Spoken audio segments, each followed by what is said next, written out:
What I'd like to do here is take you through an example of logistic regression, and you can use this for two purposes. One is obviously for the final exam preparation, but also if you might be able to use this in order to help you with your case study associated with logistical regression.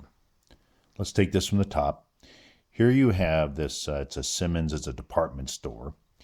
And they've taken an example of 100 customers and done this testing on this coupon program, or this direct mail program. And what they've accumulated is the outcome variable coupon. Did they redeem this 200 coupon or not? And then the two predictors that they had in mind to analyze were annual spending, as far as, and this is in thousands, how much did they spend annually at the store, and then did they have a Simmons credit card or not?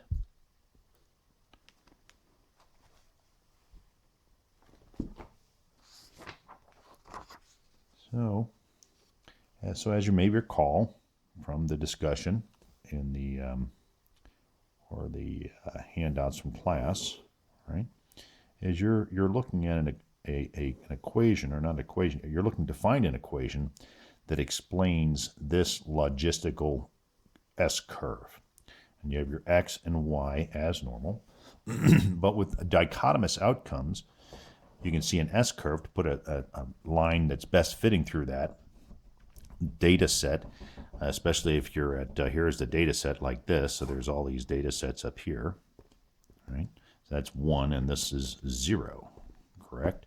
So how do you create a line that best fits that? And that's the reason we do a logistical regression, because you have that dichotomous outcome, which in this case is 0 and 1, and 0 for the Simmons situation is an indicator that you have that they did not redeem the coupon, and a 1 is an indicator that they do.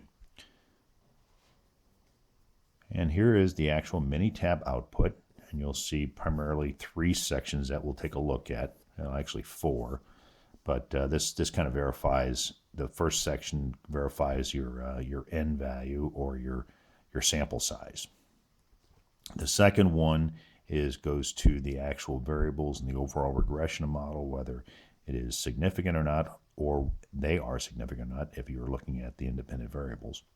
The third piece is to come up with your regression equation. Here are your coefficients. It's going to be a little bit different than what you saw in a multivariate equation, but it's similar, and we'll talk a little bit about that when we get there.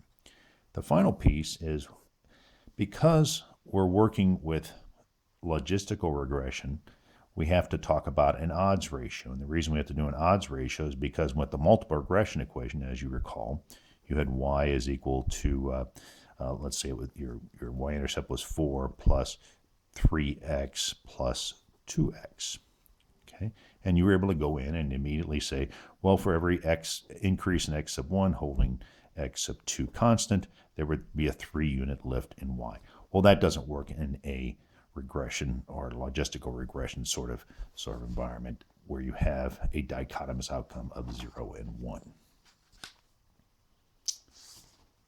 And so what we'll do here to analyze this, we'll take this from the top, and we'll ask ourselves, what are the appropriate research questions, or what is an appropriate research question here? That's right. It's the question would be very simple. Is there a relationship between the spending level and card to the outcome variable where they came in and redeemed the coupon or not?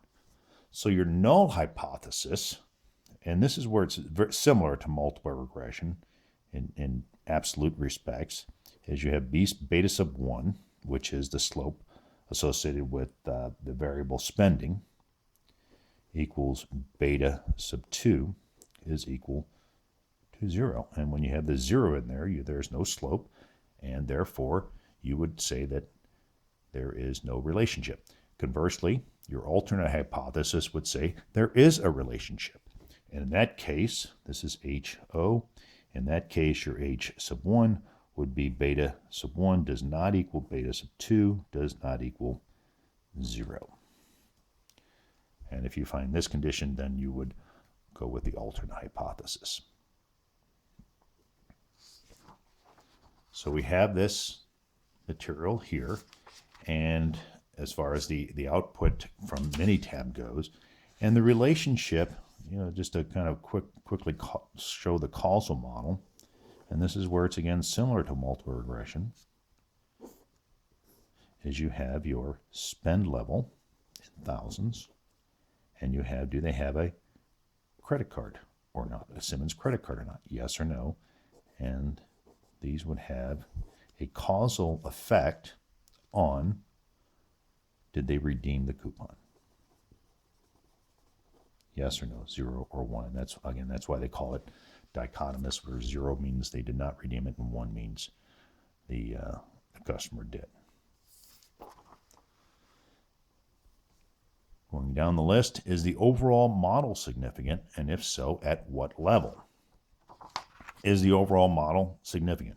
The answer to that is yes. And we go in here, there's 3 p-values associated with this specific output.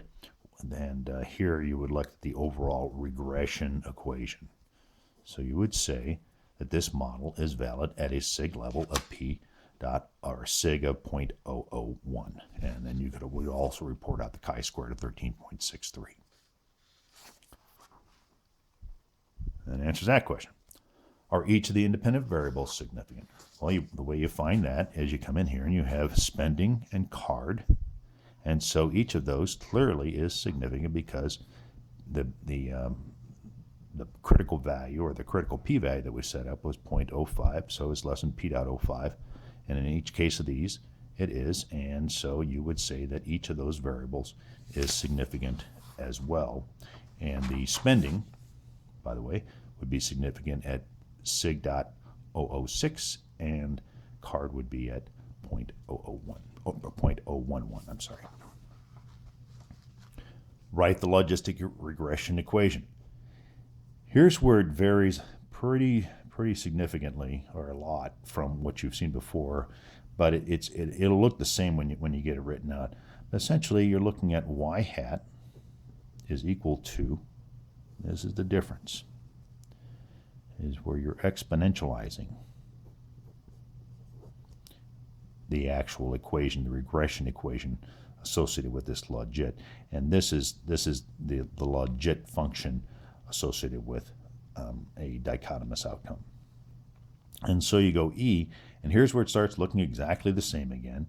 E, and then you would have B sub 0, okay, which in this case would be the coefficients. All right, so here's your constant, B sub 0, which is your y-intercept. So that would be minus 2.146. So you got that? Come down here to the coefficients now. And then we go into spending, and we go plus x sub 1.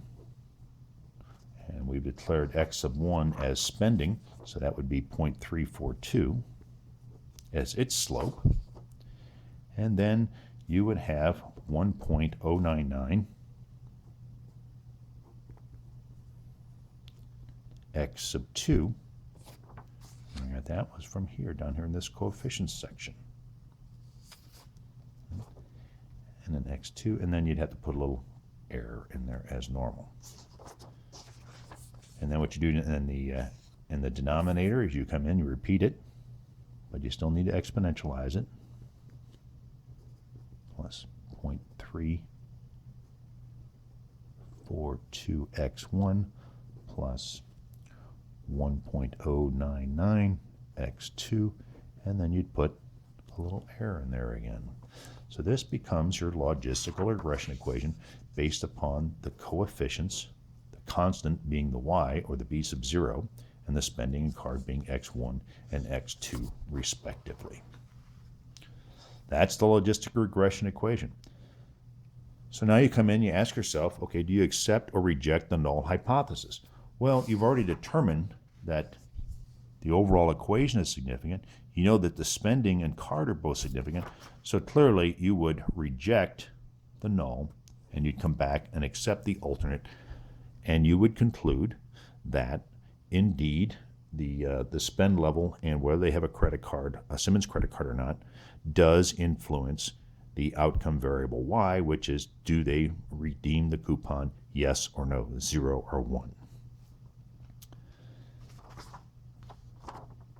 Now, the one interesting thing, as I talked before, is in multiple regression, you can just come in straight in and go, okay, you have a 3x lift on x sub 1 relative to y when you hold x2 constant. But as you can see here, this equation is much, obviously much more complex. So what we do with logistic regression, very similar to what we did with chi-squared, is we start talking about the odds ratio.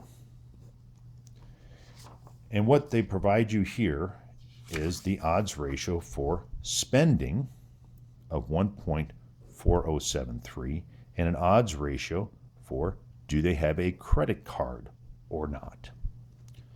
And so let's pick off this one.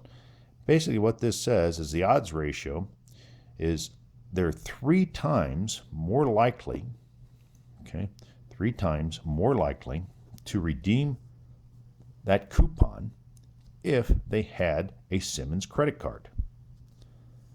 Likewise, you could come over here and you say this is on the spending. For each 1,000 unit increase in spending level, which was our x sub 1, back over in this equation here, okay, is you're going to get an odds ratio where you're 1.4 times more likely to redeem that coupon for each $1,000 increase in spending level. So you've got all these relationships.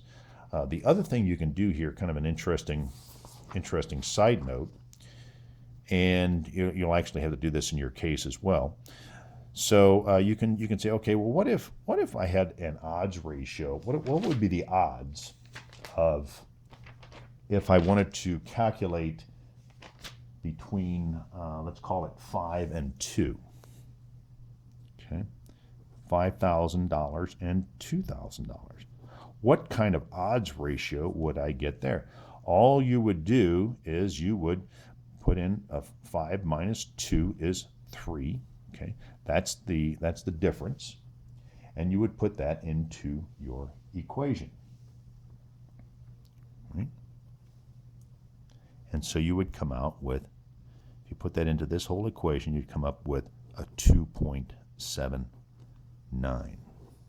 So it's pretty close if you just doubled that relative to what you had back here, which was 1.403. It was roughly doubled, but it comes in just a little bit lower, but it still comes in pretty close.